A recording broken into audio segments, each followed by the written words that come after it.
will introduce Louise Vasulka, who was born in Brno, in Czechoslovakia, and met Stena here in Prague. And I mention it to underline how happy we are to be here in Prague for the few days.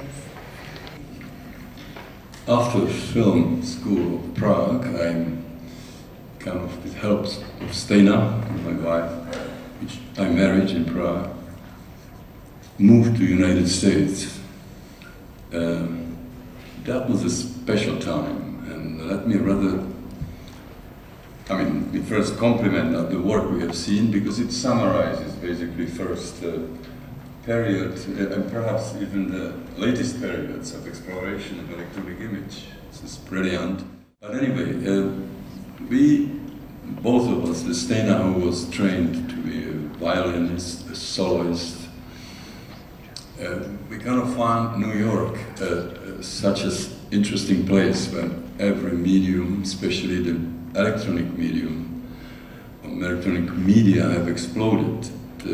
Everything from electronic sound to beginning of what's called the video was in progress.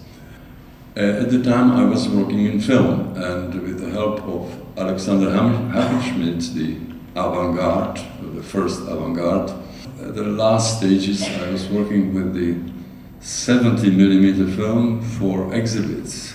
Suddenly, by stroke of luck, I stumbled over half-inch videotape, and this made my life meaningful.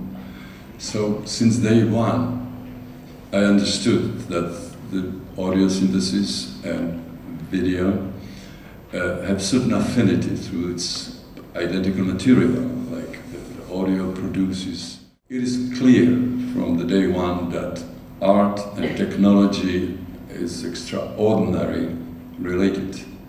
And without instruments of technology, we couldn't possibly think of producing our images, because we encounter images that are immaterial. You can no longer touch your product. Suddenly, I had a new generation of these interface between the art and kind of the images and situations and genres suddenly started to fund this particular art form. Also the states and the government established funding organizations. So the first decades, the video and then beginning of the computer in the middle of the 70s were funded. We were subsidized, the whole generation of workers. Our interest wasn't really much what's going on around us. We're interested in what is the stuff, what is the material, what makes the pictures, what puts it into the screen, what are the rules, or what can be broken into a different rule. And at the time I was doing a master's degree, and I was deeply into Bergson, and I think that link between video art, duration and image, and Bergson is a permanent link in my mental construction. And I've been more or less working in that direction ever since. The technology has changed, moving from video to telecommunications to computers, but that interest has always been there.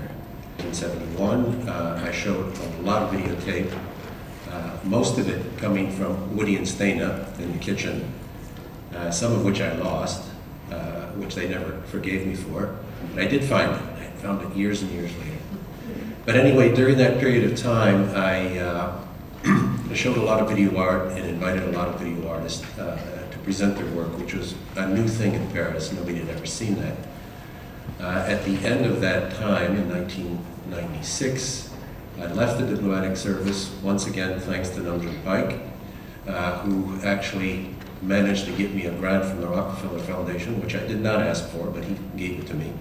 And that allowed me to leave, and at the same year I was invited to create the video art department at the Decorative Arts, School of Decorative Arts in Paris. That was 1976. And so I had to start reading a lot of the same books that Woody mentioned and others, continuing with my love for Bergson. And I found myself coming back to science. I found myself actually reading quantum physics, which I had failed at the university. And I had to come back to it. Second time around, I started to understand a bit. Kind of developed a parallel philosophy between the two that began to allow me to see something of the evolution that we have been going through for the last 100 years. I should say as an aside, I think art and science is probably one of the most battered couples that exists in our society today. I think it's one of the worst misused pairings that can exist with the possible exception of democracy and market economy. I'm involved in the network, as Louise has said, for a long time. My first network event was in 1981 between the American Center in Paris and MIT, Center for Advanced Visual Studies. I had my first computer in 1982. And then during those early 80s, moved towards the synthesis between video, information, and telecommunications technologies. Roy Ascott and myself and Tom Sherman built a communications lab at the Venice Biennale in 1986.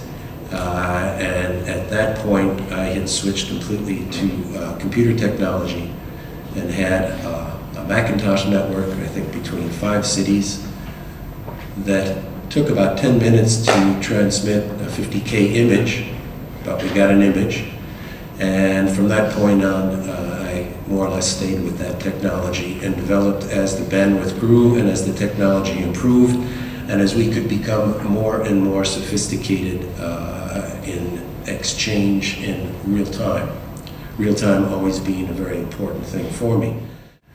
And in 1996, I organized a conference on art and science here in Prague, and at that point decided to stop all my work that I was doing personally and to spend the rest of my time in building a permanent network for artistic exchange, collaboration, interactivity. And that was the beginning of the Poissant network.